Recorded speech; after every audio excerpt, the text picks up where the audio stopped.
now nature is paying back. We have harmed nature enough. And it's time for humanity to sort of take care of nature.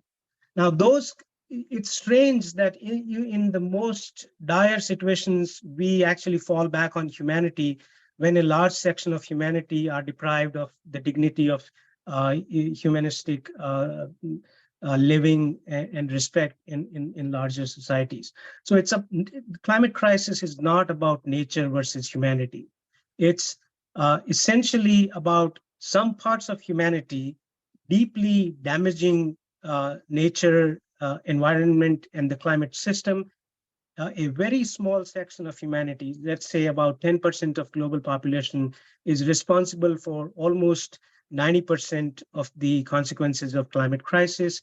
But the costs of climate crisis are borne by the other majority, which is not being responsible for causing climate crisis.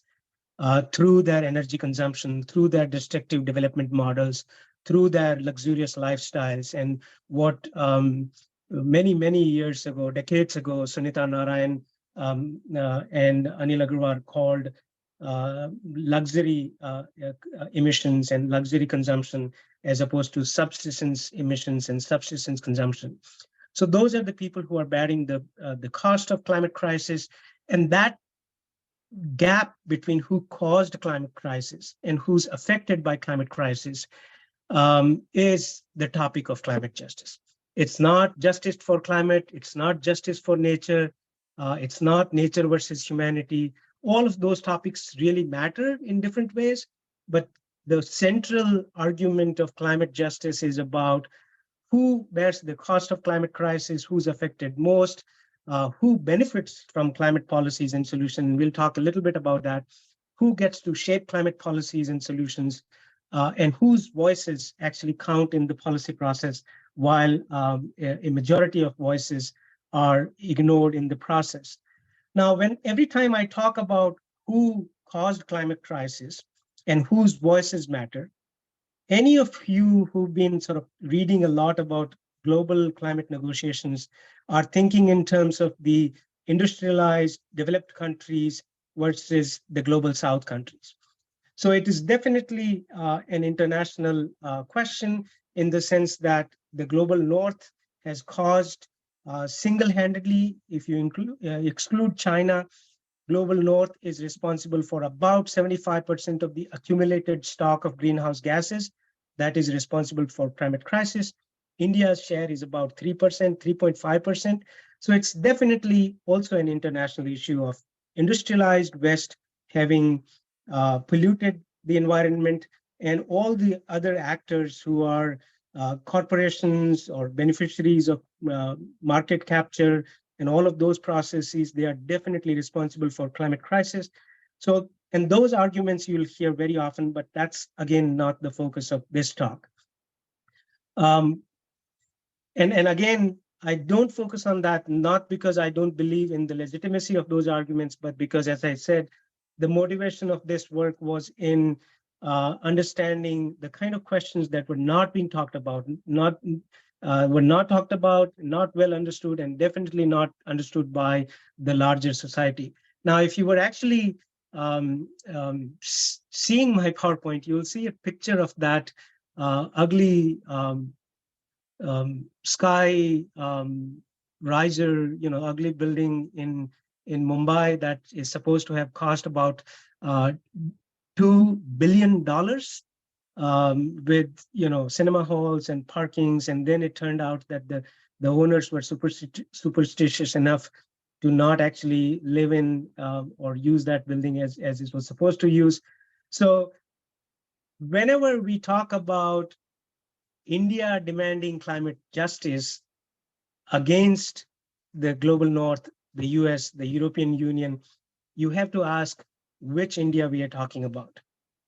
Are we talking about the India of the ugly building owners or ugly corporate owners, the owners of mining corporations and fossil fuel corporations who've been sucking the Indian treasury dry, both through the concessions that they are getting, for polluting industries, as well as through the corrupt elections campaigns they contribute so that they can get concessions for running these uh,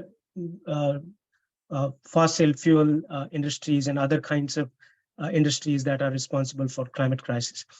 And again, it's not a question of blaming the the whole climate crisis on rich, because we like to sort of blame rich people for something.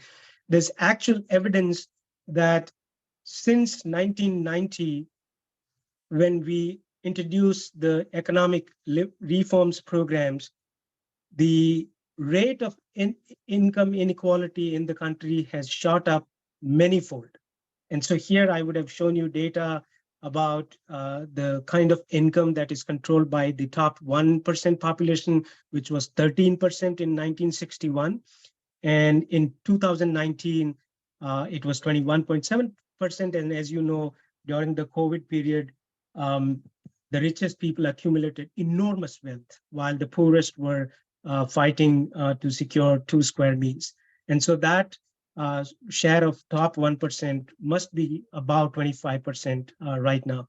On the other hand, the bottom 50% of India's population, which used to hold 21.2% of income in 1961, only had less than 15% income into 2019. And similarly, the share of middle 40% has come down. All of this reversal has actually happened since 1991. So until about 1990, we were making progress. The share of the larger population was on an increase. The share of the richest was on a decline. It was at the lowest level in 1981. And then economic reforms happened and the shares started switching again. Now, why am I sharing this in the context of climate crisis? Because something else happened in 1990. If you looked at the data of state level carbon emissions prior to 1990, the more unequal states emitted less greenhouse gases, the climate crisis causing gases, which means that the highly unequal states had the large population of poor people and a very small section of rich population, so that it didn't affect the overall carbon emissions of the poorest states in the country. Since 1990, the relationship between inequality and carbon emissions has switched, so that the highly unequal states are now also the most polluting states, which means that in the poorest states, the concentration of wealth has been even more dire, and that concentration of wealth has directly fueled luxurious lifestyles, energy consumptions, and wasteful consumptions, which cause the climate crisis causing greenhouse gases. And so one of the chapters is focused on this kind of analysis to show you that this relationship has inverged. And this actually means that if we were to address economic inequality today, we would also address climate crisis in indirect ways, because then you will control the tax concessions and the industry concessions and all of those polluting kind of socially counterproductive, anti-social kind of corporate production activities based on a model of development that is purely extractivist. It goes to support corporate profits, and it actually contributes very little to the general welfare of the majority of India's population.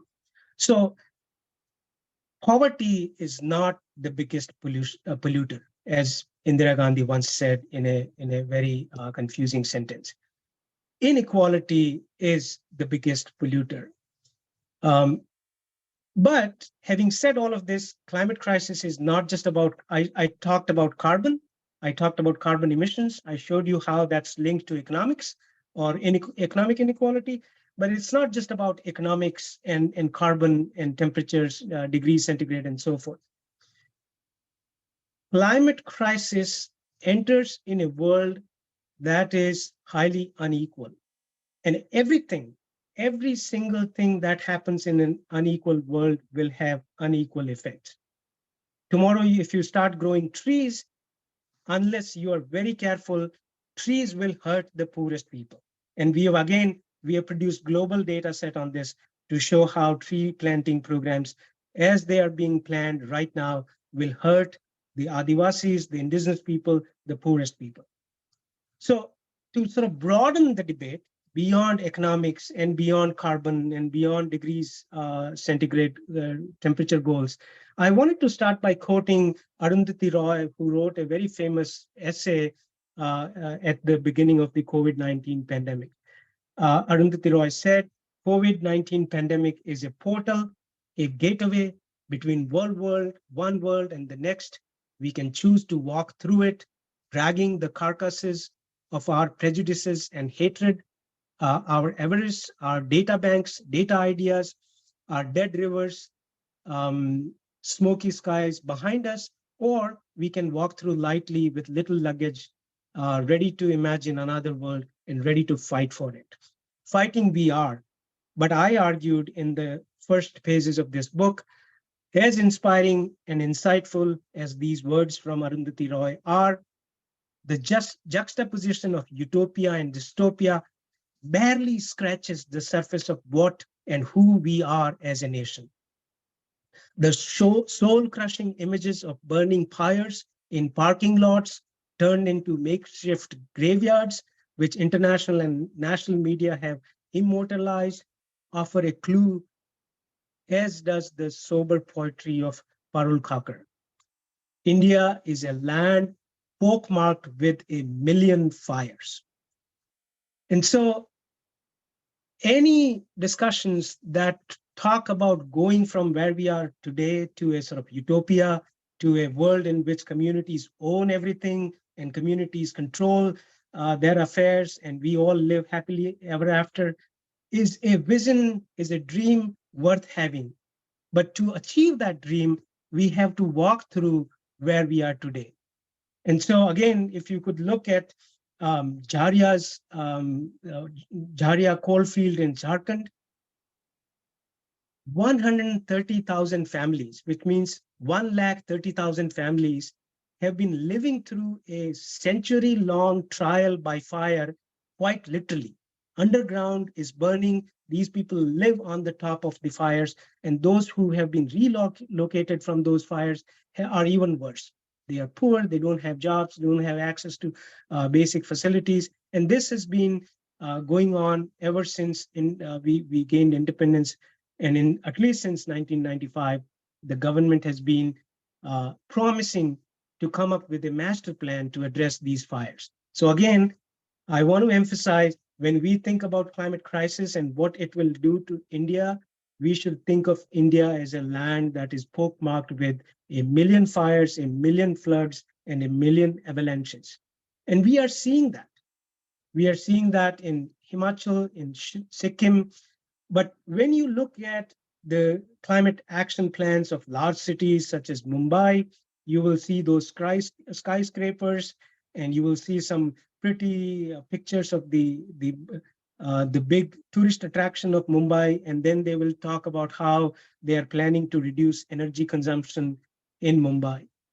Even in Mumbai, a majority of Mumbai's population, Mumbai metropolitan area, a majority of Mumbai's population may actually be energy poor. And a very small section of Mumbai's richest people are now getting close to emitting as much as the richest people anywhere else in the world emit. So even if you wanted to focus on the largest metropolitan, richest places in India, inequality, understanding how inequality works in Indian society is central to taking climate action in Indian context. And so again, so just referring very quickly back to the book chapters, there's a book chapter that sort of surveys all the work that has been done on urban climate action and how urban climate action in India has been systematically hijacked by the contractors, by the corporations, by the consultants, by the professional climate class. Lip service is being paid to the poorest people. They'll say, we'll, and one really tragic thing that has happened in India is this whole notion of community participation. It is actually causing so much of violence in the context of actual action that it actually needs to be thought about very, very deeply.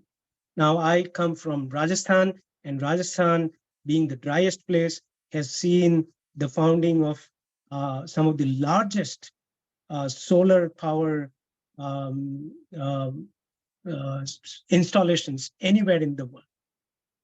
And as you know, a large areas of land in Rajasthan is under government control. Sometimes people think of this as commons because in the old days, poor people could access that land to graze their goats or sheep or in some cases cows.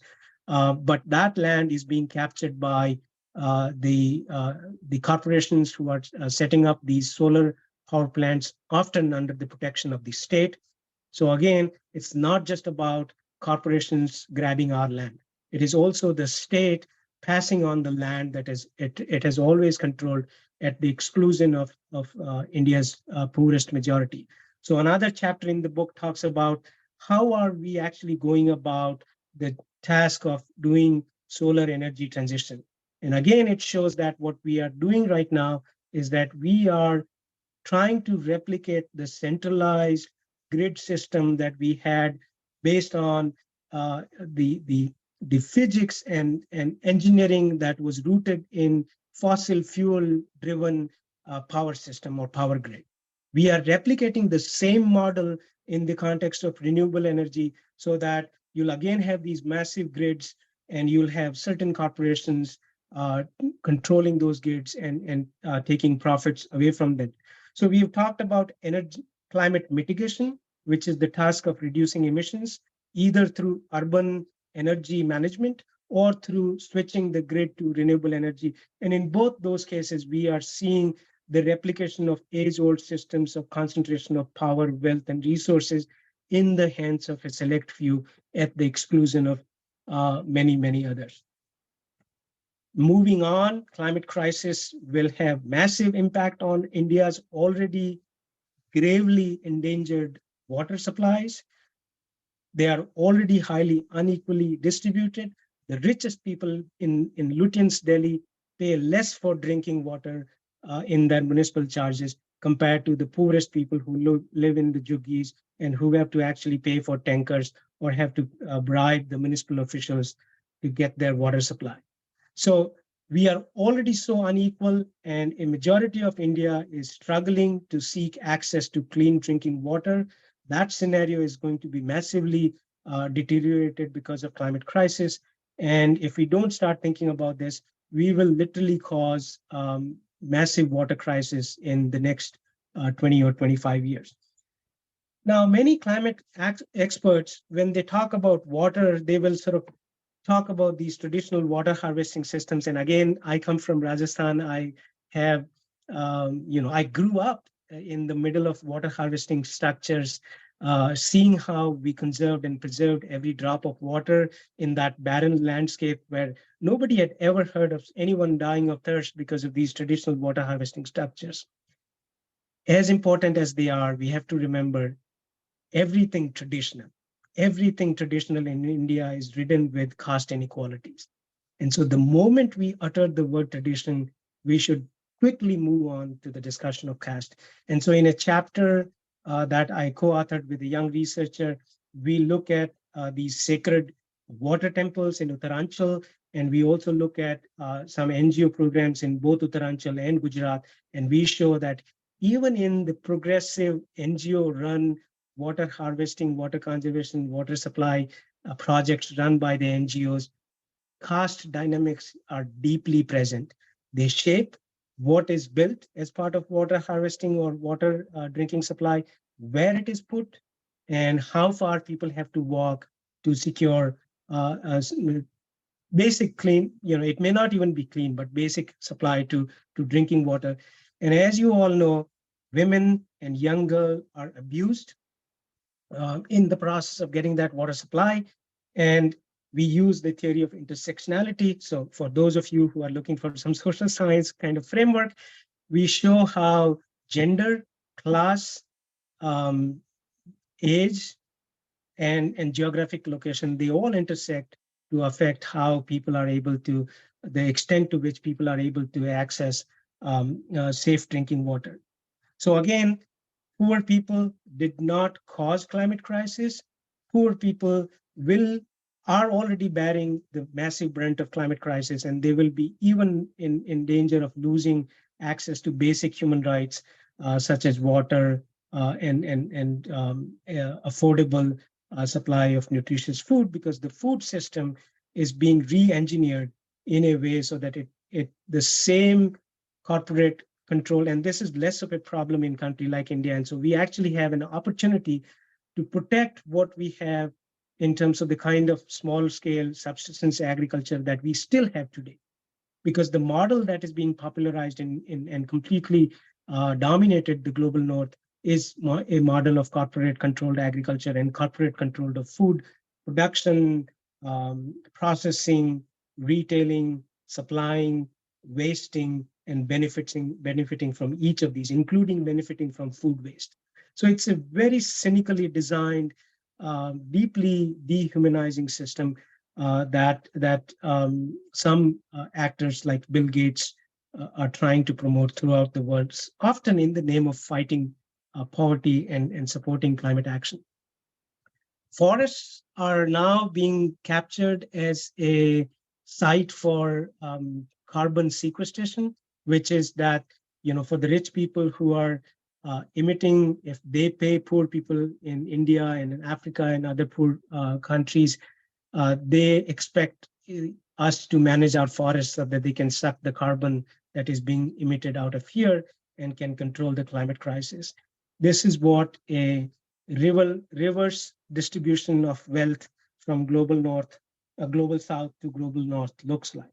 Because the payments that are promised in the name of forest conservation to support climate goals often passes through a series of consultants and big corporations. By the time that payment gets to the local communities who are actually protecting the forest, it is not even pennies. It doesn't actually make a dent. And that's why these kind of carbon offset programs that you may have heard of have completely failed. And if you were actually looking at my PowerPoint now, you would read a sentence that says scientists, corporations, mystics like Babas, and movie stars have convinced policymakers around the world that a massive campaign to plant trees should be an essential element of global climate policy. And this is the first sentence of a paper we published some years ago. And since then, we have published more evidence to show that the way the current reforestation and forest conservation programs are being conceptualized, they systematically hurt the poorest people.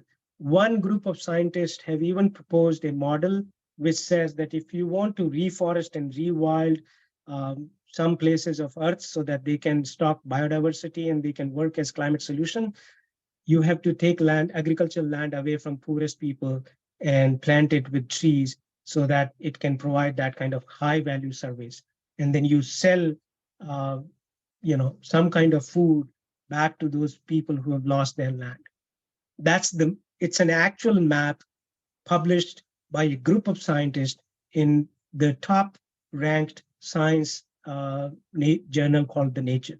And again, we have looked at that data and we have shown how if we used your data and we followed your model, you would have taken away more than 60% of agricultural land in some of the largest, most densely populated and highly unequal countries, including in Indonesia, Ivory Coast, and all of these poor countries.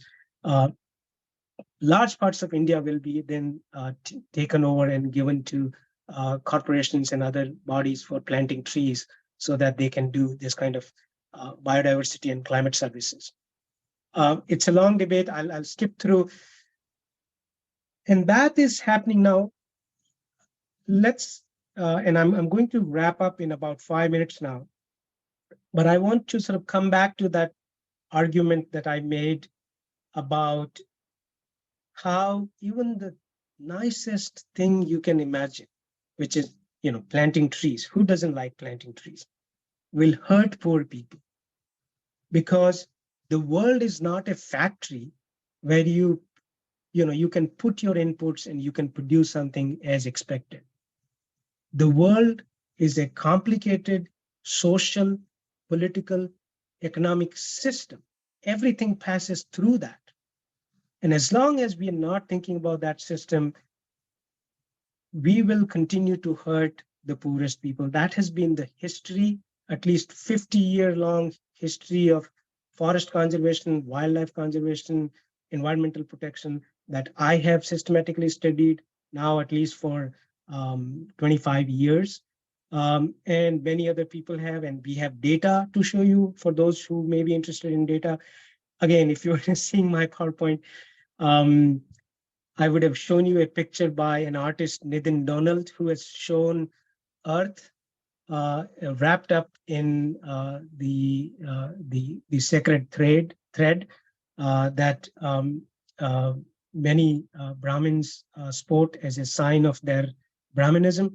And so, just as in the West, we are talking about environment being a victim of white supremacy, environmental protection and environmental conservation has been shaped in a way so that it serves the goal of uh, reinforcing the power, authority, and well-being of the richest people on the planet. Similarly, within India, we have shaped our society, our institutions, our economic system, our social system, our legal system, our educational system, our press, everything so that it serves a relatively small minority of higher caste or professional class people like myself and probably some of you on this call. And so we have to begin to think about how do we change that system. That's the best thing we can do to support the communities that are fighting for their rights. It will not do for us to continue to valorize and celebrate community struggles when we continue to reinforce a system that systematically harms and hurts the poorest people in India and elsewhere. And so one of the chapters argues for reimagining climate justice as caste justice in India. And finally, all of that focus on the large structures and systems does not mean, again, these binaries don't work. People talk about structure versus agency. These are all the exercises that some of us academics have done to sort of, make our arguments, and they are all valid arguments.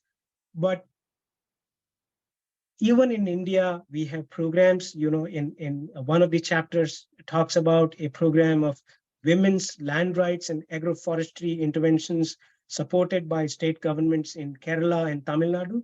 And that has made a great deal of headway in supporting Dalit women and other poor women who have gotten land on lease and they are doing agroecology.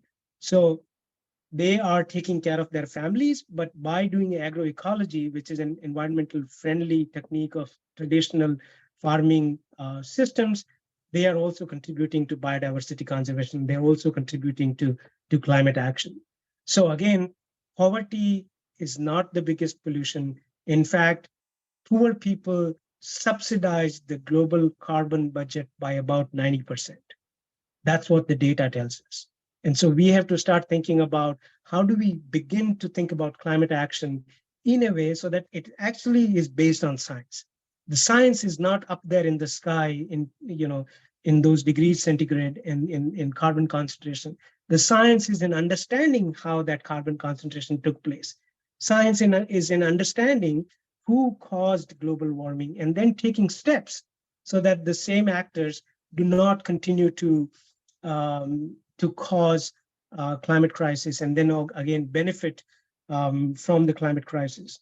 So again, if you were now looking at and these are all the artwork and the photos that I'm referring to are all included in the book Climate Justice in India, which is available through both Amazon.in. But if you are a student and if you want a PDF, you can also search for the book title Climate Justice in India and Cambridge University Press. And the book is open access. You can download entire book in the form of a PDF. So the picture that I would have shown here is another artwork by Nitin Donald. And in this artwork, the earth is shown with a foundation of agroecology, with Baba Sahib Bhimrao Ambedkar at the center as a symbol of enlightenment and reasoned way of thinking about social empowerment. Then there are books and libraries around the globe, and on the top of the earth is a girl sitting with a book in her hand, and there's a circle that shows the circle of progress. And so, as Brazilian philosopher Paulo Freire argued, we will be saved by the poorest people. But I think people have misunderstood his argument. If we left the poorest people to fight their own battle, and if our job is to only write about it and talk about it, like I'm doing right now, poorest people will not be able to save it. Us. Forget about saving us, they will not be able to save themselves. Poorest people will save the earth when those of us who have the resources, who have the risk-taking capacity, stand up and do something to change the structure that has caused the climate crisis. That is also at the root cause of the inequality that we have seen exploded in the past 25 years or so. And then both of those things reinforce one another. Inequality, as I showed or talked about, the data tells us that inequality fuels climate crisis, and climate crisis or COVID crisis then reinforces inequality. So in that sense, it's a vicious cycle created by the structure that systematically puts the poorest people at a disadvantage in raising their voices, in making their voices count, and in actually showing the world what they are actually doing. And we have to change academia, we have to change press in a way so that we can begin to talk about those things. I want to conclude by quoting Disha Ravi, who, as you know, is a climate activist who was jailed a few years back and is still out on bail. She argued that when she started thinking about climate crisis deeply, she also realized that during my time, she's talking about her time in custody, that most people knew little or nothing about climate activism or climate justice. My grandparents, and all of this is a quote from her text, my grandparents who are farmers indirectly birthed my climate activism. I had to bear witness to how the water crisis affected them, but my work was reduced to tree plantation drives and cleanups, which are important, but not the same as struggling for survival. Climate justice is about intersectional equity, which means think about caste, gender, class, geography, rural, urban, interregional differences, and all of that. It is about being radically inclusive of all groups of people so that everyone has access to clean air, food, and water. As a dear friend always says, climate justice isn't just about the rich and the white. It's a fight alongside those who are displaced, whose rivers have been poisoned, whose lands were stolen, who watch their houses get washed away every other season, and those who fight tirelessly for what are their basic human rights. We fight alongside those actively silenced by the regime and portrayed as voiceless or helpless, because it is easier for savannas to call them voiceless. We take the easy way out and fund saviorism, which is that, let's help the poor people, let's do some charity, and even justice is talked about in a way as if this is some kind of charity. Let's do climate action, but let's also do a little bit of justice. Again, as I said, if you look at the science, there is no climate action without addressing the epidemic of inequality that we have lived in for a very, very long time, and that there's already evidence that it is shaping the way we are thinking about climate crisis. I'll stop there. Thank you so much, Dr. Prakash. It was really very, very insightful. And your presentation is a kind of invitation for all of us to revisit the very concept of climate justice. Particularly, let's understand the potential relationship between inequality and the climate crisis. you very, beautifully articulated, particularly the incident of, population boom, that, population is not the main problem. Problem lies with inequality, and how, we should also think about the solution uh, uh, of climate crisis. So far as the considering the inequality question, gender question, caste question, social stratification question for that. Thank you so much. And I have gone through some articles, some chapters, and it gave me a kind of multidisciplinary orientation of climate justice. And this is the one very book which I found that being a sociologist, I should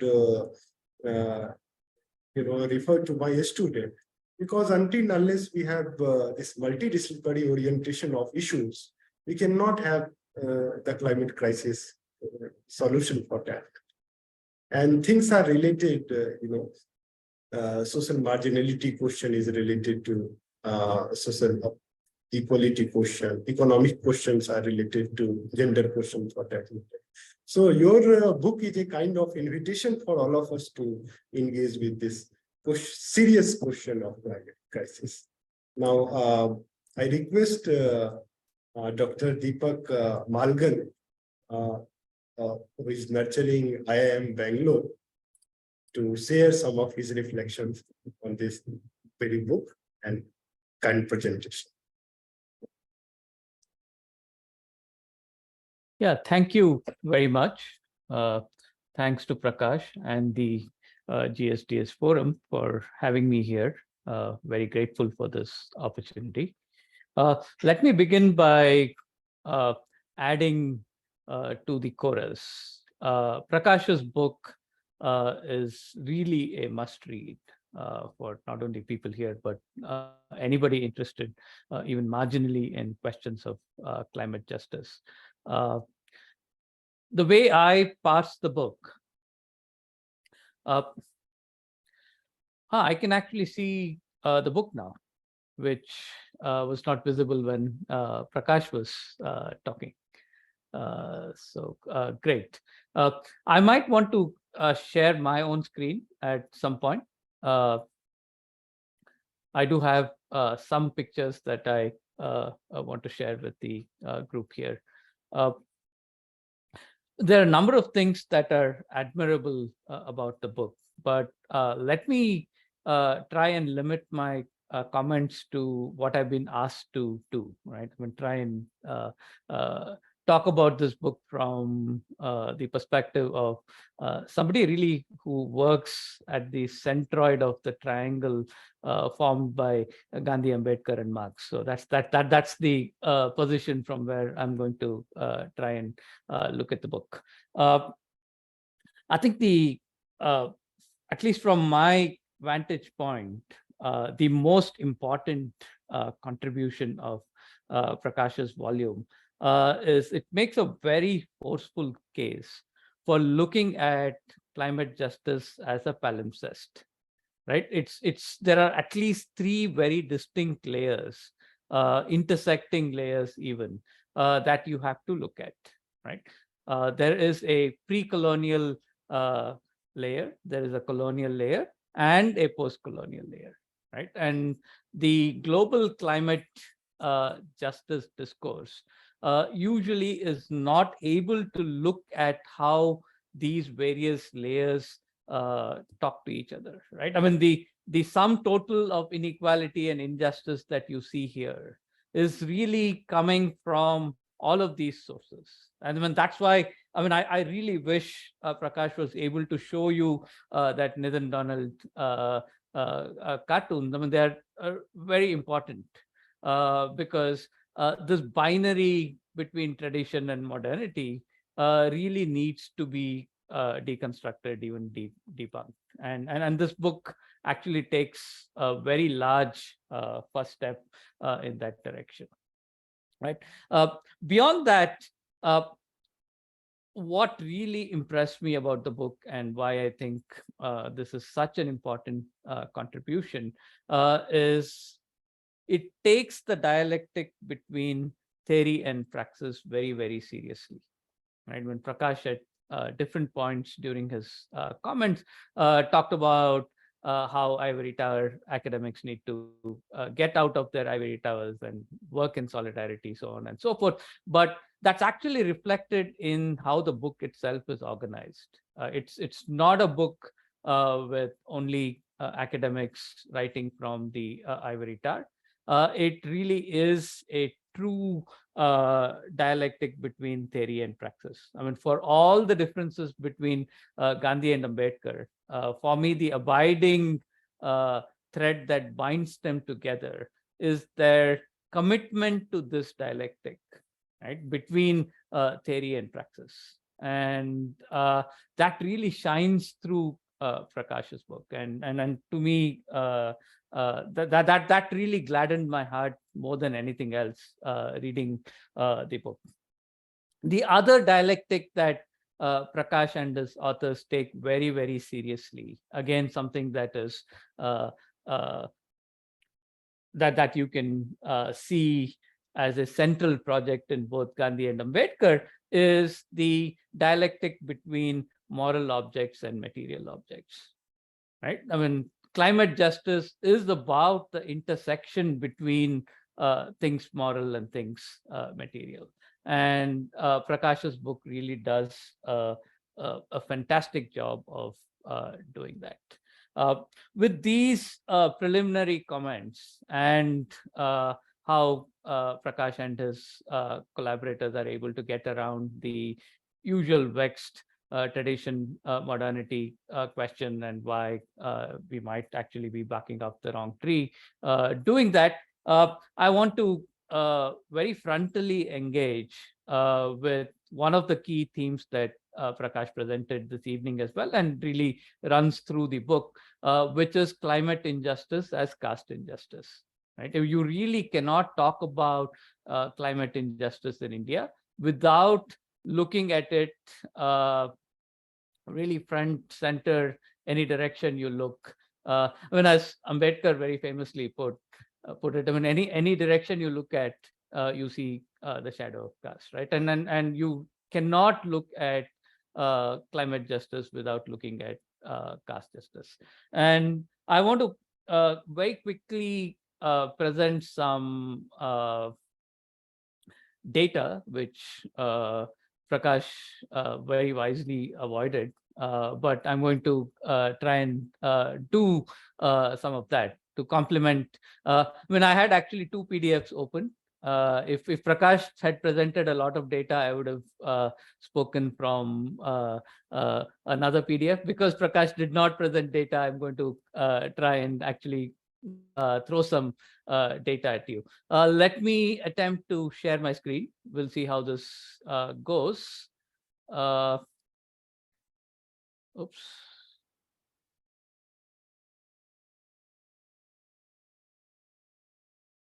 Okay. It's at least letting me. Are you able to see my screen? Yes. Okay. All right. So I have better luck than Prakash. Okay. What I want to very quickly do is look at how caste, gender, etc., all the intersectionalities that Prakash talked about is actually visible in plain sight, if only we care to look for it. Let's begin with heat waves, right? I mean, if we are interested in climate justice, the most important form of injustice is thermal injustice, right? As the planet literally cooks up and heats up, we are not all going to bear the brunt equally, very, very far from it. So the simple question to ask is, who are the people literally bearing the brunt of a burning climate? And why some of the things that we do, things like heat action plans, climate action plans, are really nowhere close to even recognizing what this injustice really is about. I mean, let alone actually tackling it. I mean, to motivate where I'm coming from, let me state a blunt fact. Most morbidity and certainly mortality due to heat waves in South Asia, including Pakistan and India, are caused by not quite the burning planet, greenhouse gases going up, etc. Prakash very usefully mentioned the Jharia example, but even otherwise, anywhere else, the single biggest reason why people fall sick and die during a heat wave is that people don't have access to bathrooms. Right? I mean, if, for example, if you are a woman construction worker working outside, more than the heat killing you, the heat kills you because you're not hydrated enough, right? And study after study has shown this. And why are people not hydrated enough? Because there are no bathrooms where you work, right? And why are there no bathrooms? I mean, you really cannot. I mean, all the halabala over Swachh Bharat notwithstanding, but there's really no way to talk about sanitation in India without talking about caste. Can you? I mean, you can't talk about water and sanitation in India without talking about caste, right? So any which way you slice this problem, caste is at the front and center of why some people experience heat and climate the way they do, and others in some other ways, right? Okay, so let me very quickly, I'm just going to throw some 5 or 6 picture slides at you, showing just how stark these numbers are, and why pictures like the one that you are seeing on your screen here. When Prakash was very emphatic that climate justice is not about surface temperature, degree Celsius, all of that. You want to be able to have this picture be in conversation with this, right? And then that this really is what Prakash's book does so admirably.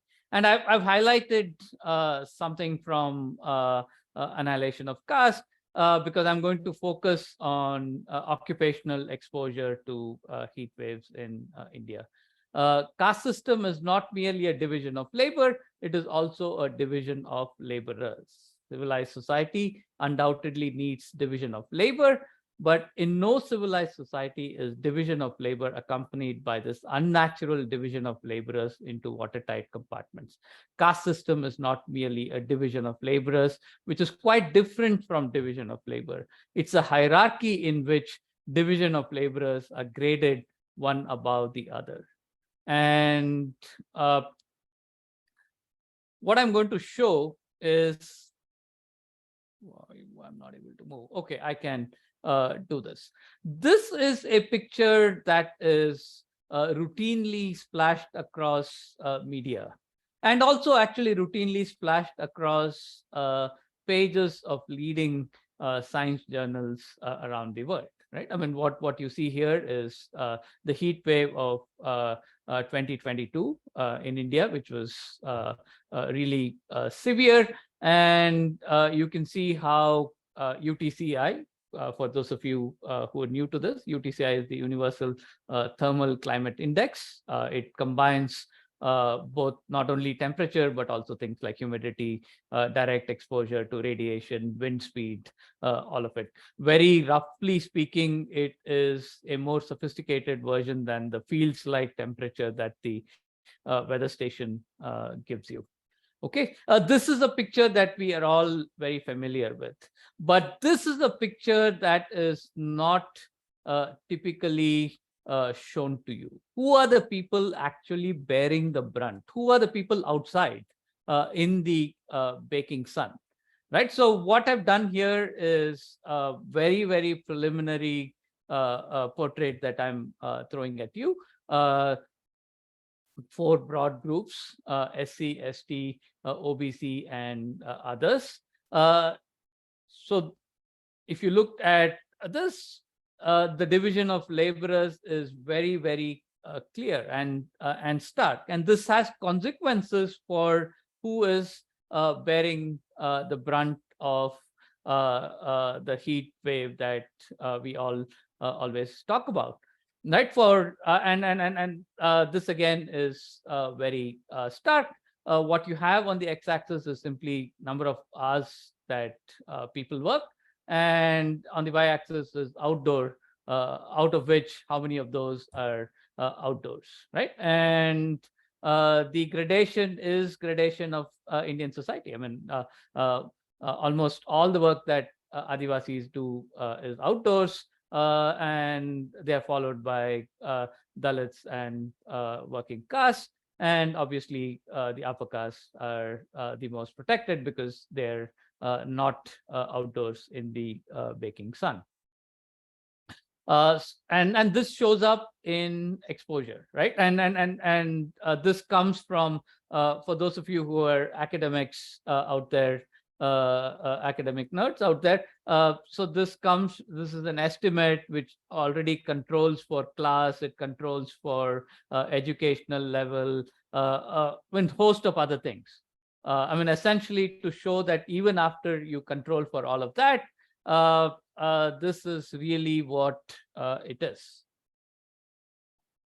And this is a good map, a state level map, looking at exposure in terms of hours per day, state level average exposures.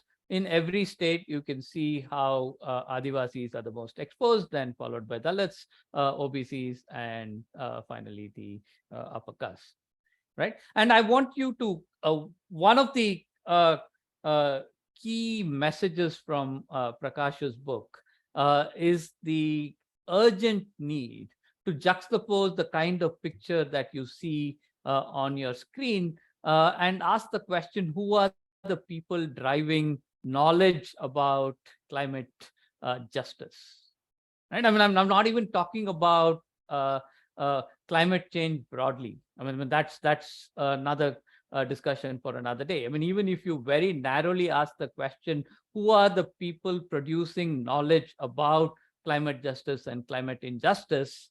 I mean, it clearly is not the people who are bearing the brunt of this injustice, right? And then there is a major injustice in terms of who is setting the agenda for what constitutes climate justice, climate injustice. And that partly comes from the fact that most people writing your climate action plans or writing academic papers about climate justice, climate injustice, do not have a direct lived experience. I mean, that's why, to me, the theory praxis dialectic that is at the heart of Prakash's book is so important. They are not coming from groups that have a direct experience with what it means to bear the brunt of climate injustice, right? Okay, I can stop sharing the screen here. So yeah, so to summarize then, we need to take the message of Prakash's book really seriously, right? I mean, the idea that climate injustice is caste injustice is central, and caste enters the environmental discourse in India. I mean, important exceptions notwithstanding, at best as a retrofit, right? I mean, you've done everything else and then think through, oh, maybe caste is a variable that I should throw in, right? And what Prakash's book does is it very clearly disabuses you of any of those kinds of ideas, right? It really is at the center. I really hope Prakash is able to, now that I have managed to successfully do the screen share, bring back Nathan Donald's Janu around the globe picture, because that quite captures what we are actually dealing with. I mean, that's the nature of the beast, right? I mean, as I talk, I'm actually I mean, I didn't even know if I'd make it to this talk, because I'm currently undergoing a disciplinary hearing at IIM Bangalore, partly because people are upset their annual Janu changing ceremony was finally shuttered down at a public institution like IIMB. And so in a sense, we're not talking about an ancient regime problem here. I mean, that's why I thought the palimpsest metaphor to try and parse Prakash's book is very important. I mean, we need to be thinking constantly about how traditional forms of injustice constantly intersect with modern forms of injustice, right? I mean, to me, the metaphor is the following, right? Both an earthen pot and a large dam are fundamentally doing the same function, spatio-temporal transfer of water, right? I mean, they're taking water from a place where there is no water to another place, and transporting water across time. And Prakash's book does two things, right? I mean, he gave you this example of massive grid scale solar power projects, and what it does is to say that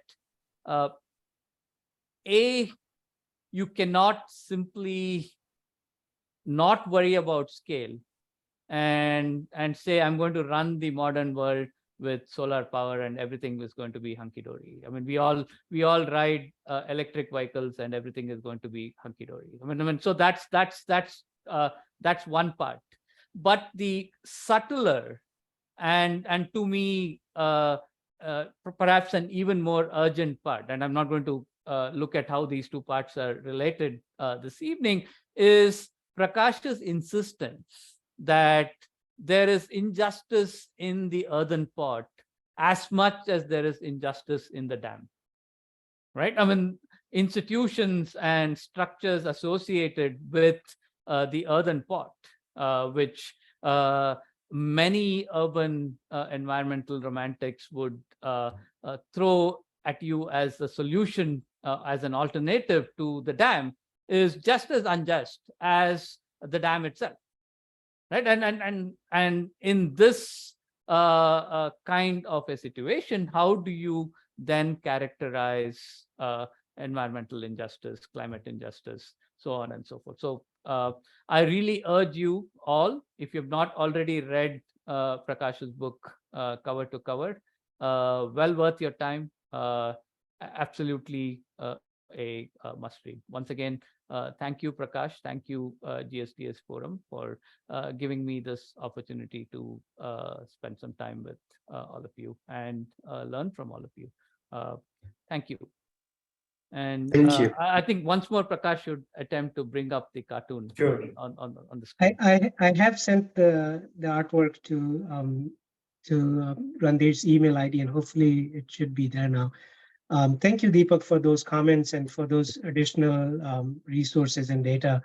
And really, I think, again, the central point that both of us are trying to make here is that it's been supremely unhelpful to think about sort of this binary of science versus humanities, as if, justice is all about philosophy only and humanities only, and science is only about number. It has nothing to do with social questions. That binary is what we are really trying to break. And that binary has been used to actually defend and protect the kind of unequal system. So this is the first picture that I mentioned, where Geneva is sort of engulfing the globe. And so you can think of this as environmentalism. You can think of this as the broader structure of society and the world. And then, it was also done at a time when, you had the incident of two Dalit youth were hung by a tree for intercaste, some marriage or something. I don't clearly remember, but that was one part. And the counter of that is, so, the other idea that I should quickly mention is that there's a lot of discussion here in the US about this called damage-centered scholarship, which means that you sort of talk about poverty and you talk about inequality, and you always sort of talk about the poor people, the excluded people as victims and so then, this sort of reinforces a sense of saviorism, that we will save them, we'll do justice for them. And so this counter picture actually shows how social ecological justice, because it has elements of ecology and environment embedded, at the foundation of our productive systems, as well as the practices of knowledge creation and access to knowledge, being a tool of structural reforms and justice-oriented progress of human society. Thank you. Thank you for sharing that. Maybe we can take some audience questions. Sure. Thank you so much, Dr. Prakash. And now I request respected participant to raise their hands and ask the question or have some comment, brief comment.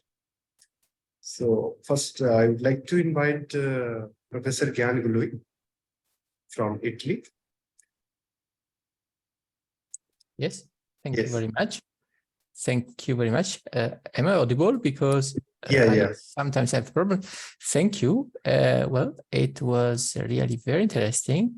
All points, all aspects. I could see a little bit the book too.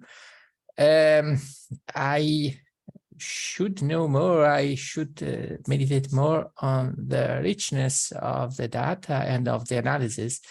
The first aspect which comes to my mind is that of water, because the problem of water is, in my opinion, something which, as regarded over the last year, regards now, and will, in my opinion, unfortunately, regard us all very much in the future, insofar as there is these attempts, at least in Europe, but I would say that there are also attempts in other countries of the world to consider, because this is, in my opinion, the very root of the problem, to consider the water as not as a right to which which every individual has, but as a need. That is, this change of words, which are sometimes used, seem to be neutral, innocent, not guilty, but in truth, it conceals a very deep strategy, because if we consider water and access to water as a right, we have sanctioned and we have determined something which is, of course, also a duty of the state, of the country, or the governments to provide and to supply for. But if we consider water as a need, then the perspective changes completely, because the need, in this case, the state, the government, the authorities, they have not necessarily a duty for which they are responsible for before the population, before the individuals. The need is, well, it is a matter of the individual to have access to the water, and the state is not necessarily responsible for this. And this is something which has been used, of course, for instance, to justify the privatization of water, which in some countries have had then negative results. In Italy, for instance, there was the attempt, but fortunately it has not passed. And I think that the water will be the problem of access to water and to free access of water, and to guarantee or not the free access of water, and of the duty or not of the country will be the aspect which in different of course, and with different meanings, will interest the different countries of the world. And I think nobody will be excluded from it. Of course, then the question of India is particular. I have seen the different analyses which are in the chapter of water. And but I think there are common points, and this will be, unfortunately, in my opinion, a common problem for many countries. I thank you very much, because it was really very interesting, and I've taken very many notices, and I will meditate on them also, of course, with the help of the book. Thank you very much again. Thank you. Thank you, Kian. Now, Professor Meera Chakrabarti.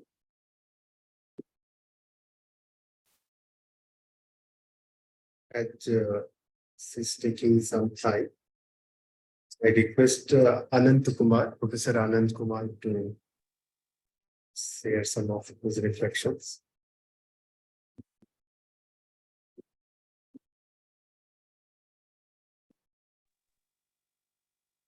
We should also encourage, hello, Professor Anand Kumar. Hello, my dear. This was a very fascinating. Thank you. You are bringing sociology back into action by asking us to look at caste and environment more organically than we have done so far.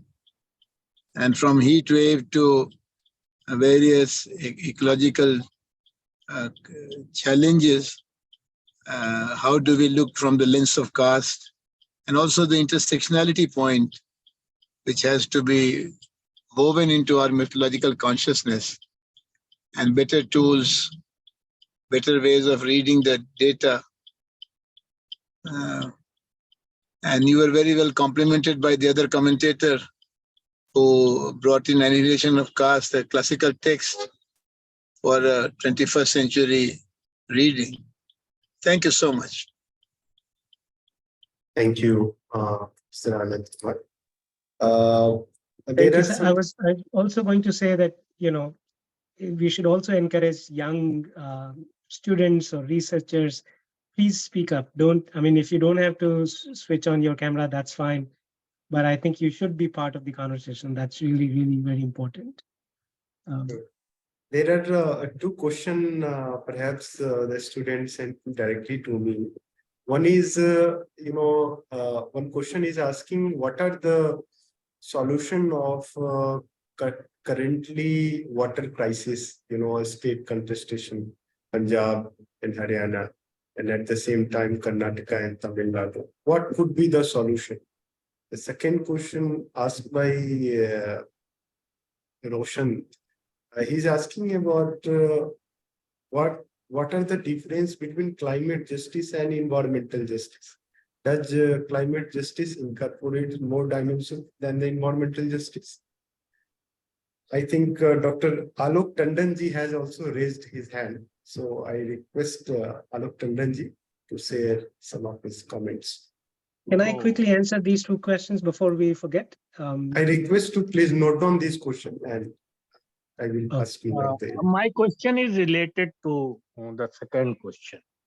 Actually, I found this presentation very, very enlightening, because whenever we discuss environmental degradation, environmental crisis, especially in philosophical community, and there is a lot of abstraction, and we talk about relationship of man and nature, and the way modernity has taken its toll on environment, but the real issue is missed out.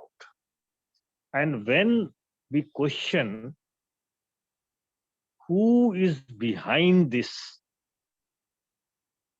crisis, who is creating it, and who is more suffering because of it. So these questions, when we address, as you have addressed in your presentation, in your book, I have not gone through it, then we come to the social structural problems. And then there is you can say, paradigm shift in our thinking. As you said, that you are talking about this justice. You're naming it as a question of justice.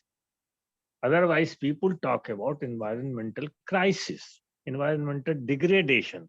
they just miss out the social point. There is a school of thought of social ecology also, Bakunin, and we can relate to that. But that is, I have seen that has been sidelined, and people think that just by reorienting the development process, putting more trees, and just by changing our habits, ethically connecting more to the nature, we will solve the problem. But that is not the case. And I totally agree with you that the social issue is to be taken into account. The who faces the real brunt of this economic crisis in terms of health, in terms of loss of jobs, and this whole discourse is no doubt white as well as corporate, as well as in the old terms, the way the capitalist development is taking place. We just avoid talking about the word capitalism, but what is the economic policy of globalization and the rich countries? Had it changed? I don't think so. The way we are moving toward development, is it not a capitalist development?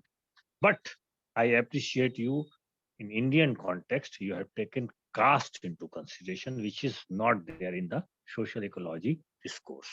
And the caste question in India is very important. And because of that, we have got inequality of not only class, but of caste also. So this intersectionality is something to be addressed, to be understood, and I must ask you, can we take it separately, or should we go along with the social justice discourse as well as activism on the issue of social inequality in India? This is my question. Thank you.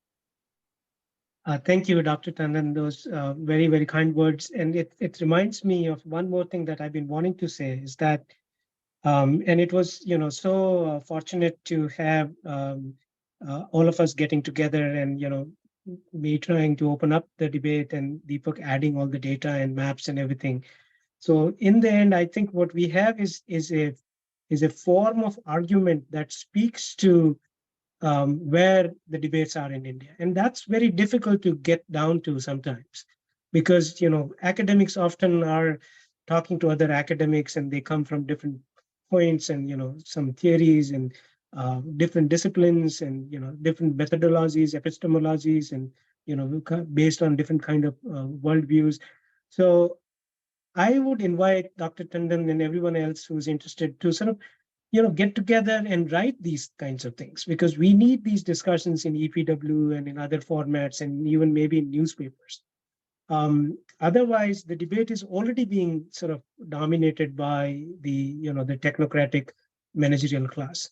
And so, and again, just not to keep talking about it, but both Deepak and we've been planning collaborations together. And I also invite we've also talked with Professor Anand Kumar, and hopefully we'll be able to enter into some kind of joint work in the times to come. However difficult it may be, I think it's important to make small beginnings. So to come to these important questions, I think conjoining the struggles for social justice with struggles for environmental and climate justice is extremely important.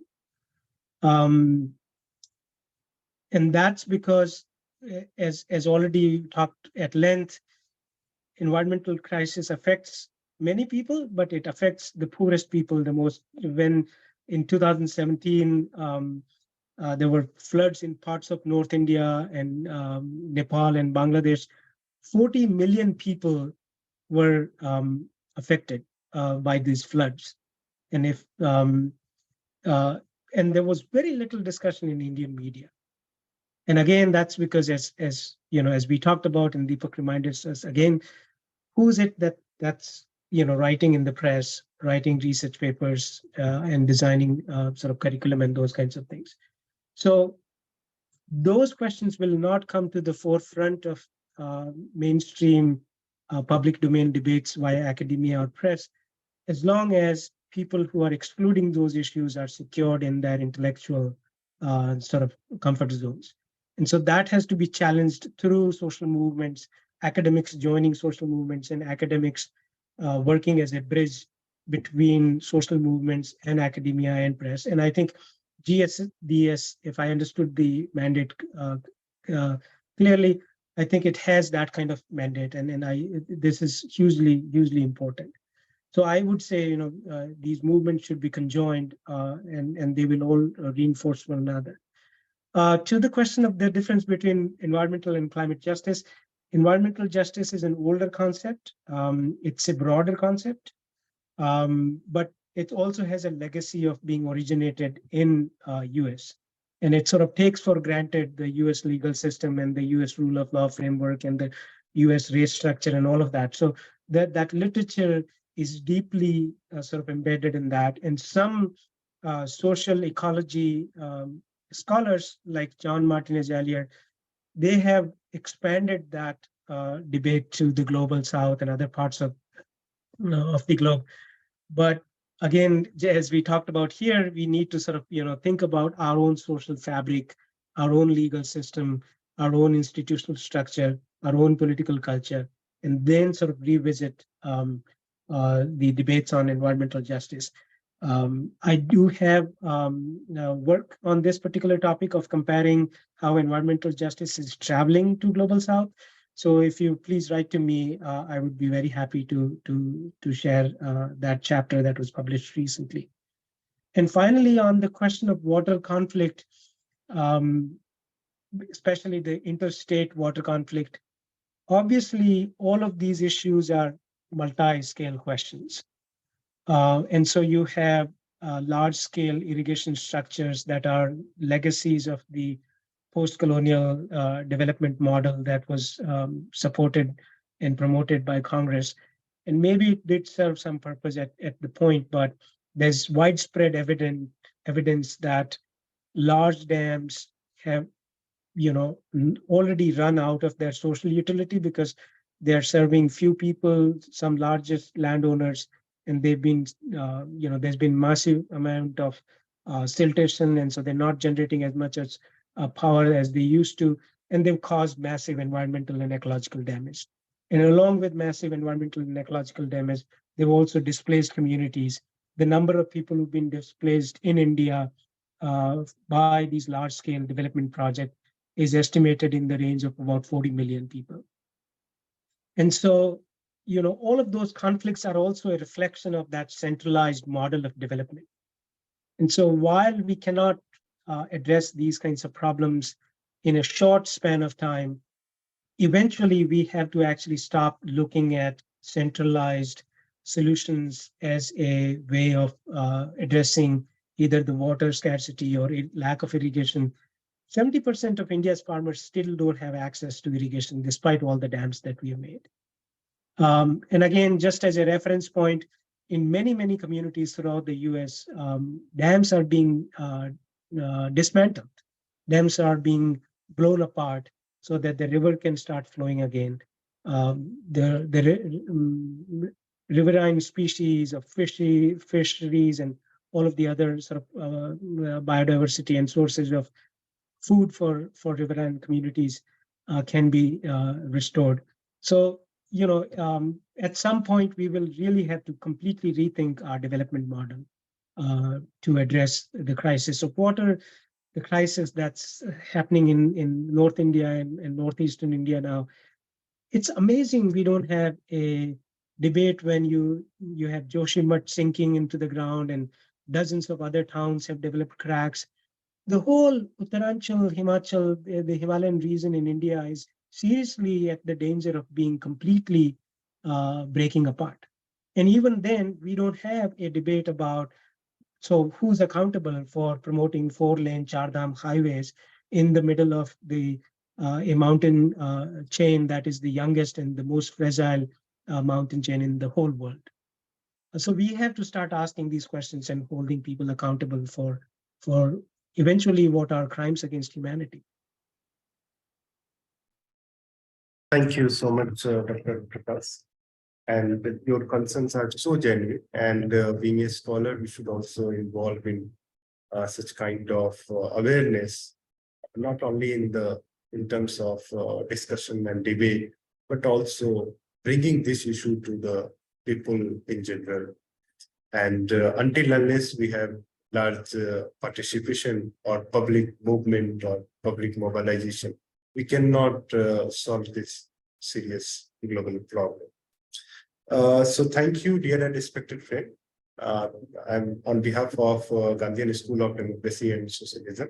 I feel a great sense of gratitude to all of you. Share their precious time for the GSDS forum. And we look forward for your kind participation in our coming dialogue. In next week, we are going to talk about the idea of Sapt Kranti, that is total revolution, on the eve of birth anniversary of Jayaprakash Narayan and death anniversary of Ram Manohar Lohia. So we look forward. Just one more thing, Dr. Gautam, to take accountability for my failure to share the PowerPoint. I'm actually going to record the PowerPoint and create a YouTube video so that we can share link with people and so that all the data and the pictures, they kind of appear in the context in which I was talking about. So we will be in contact about that. And again, thank you, GSDS, Professor Anand, Kumar, and my dear friend and colleague and collaborator, Deepak, for making this such a, for everybody else, for your questions and for making this such a rich discussion. And hopefully we will be able to continue these conversations. Thank you so much. Thank you so much. Thank you all of you.